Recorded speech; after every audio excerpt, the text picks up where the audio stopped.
మంత్రిగా రామ్మోహన్ నాయుడు కింజరాపు రామ్మోహన్ నాయుడు క్యాబినెట్లో అడుగుపెట్టారు. మరి తొలిసారిగా ఆయన క్యాబినెట్లో అడుగుపెట్టారు. మనతో ఉన్నారు. సార్ మీ ముందున్నటువంటి ప్రత్యేకమైన అంటే టార్గెట్ ఎలా ఏమేంటి? మా టార్గెట్ అంతా ఆంధ్రప్రదేశ్ రాష్ట్రాన్ని మళ్ళీ దేశంలో నెంబర్ 1 చేయాలి. అలాగే దేశ అభివృద్ధిలో మా భాగస్వామి కూడా ఉండాలని మోదీ గారు కూడా మాకు మంచి కాన్ఫిడెన్స్ ఇచ్చారు. అందరూ కలిసి పనిచేద్దామని. సో చాలా నమ్మకం ఉంది. ఆంధ్రప్రదేశ్ రాష్ట్రంలో కూడా మ్యాండేట్ మీరు చూశారు, ఒక హిస్టారిక్ మ్యాండేట్, ల్యాండ్ స్లైడ్ విక్టరీతో విన్నాయం.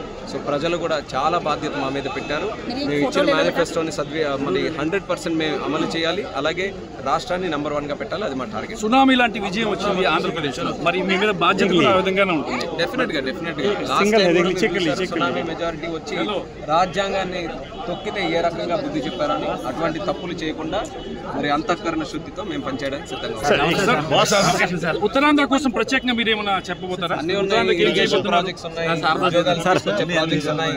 అవన్నీ కూడా రాష్ట్ర ప్రభుత్వం, కేంద్ర ప్రభుత్వం ఎన్డీఏది ఏర్పడింది కాబట్టి 2 ప్రభుత్వాల తాలూకా సహకారంతో డబుల్ ఇంజిన్ సర్కార్తో ఉత్తరాంధ్రలో అభివృద్ధి ఉరకలెత్తిస్తుంది. ఆంధ్రప్రదేశ్కి మద్దతు వచ్చిందనుకోవచ్చా? ఇప్పుడు taking ceremony, it's larger than life experience to be doing it at Rashtrapati Bhavan in the presence of Narendra Modi ji and all the other colleagues in the cabinet and such esteemed guests from our neighboring countries also. And my beloved leader Chandrababu Naidu ji is also with us. So I am feeling on top of the world. Whatever role is given by the leaders onto me, then I am going to do complete justice to it. And you have to understand that this NDA has been continuing for 10 years. So there are already projects which are in there, and Modi ji has also has a 100-day plan.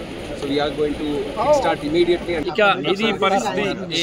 Andhra Pradesh కోసం కేంద్రం నుంచి భారీగా నిధులు తీసుకొచ్చి ఆంధ్రప్రదేశ్ని అభివృద్ధి చేస్తామని చెప్పేసి కేంద్ర మంత్రిగా ప్రమాణ స్వీకారం చేసినటువంటి కింజరాపు రామ్మోహన్ నాయుడు చెప్తున్నారు. రామకృష్ణ, ఆర్టీవీ, రాష్ట్రపతి భవన్, న్యూఢిల్లీ.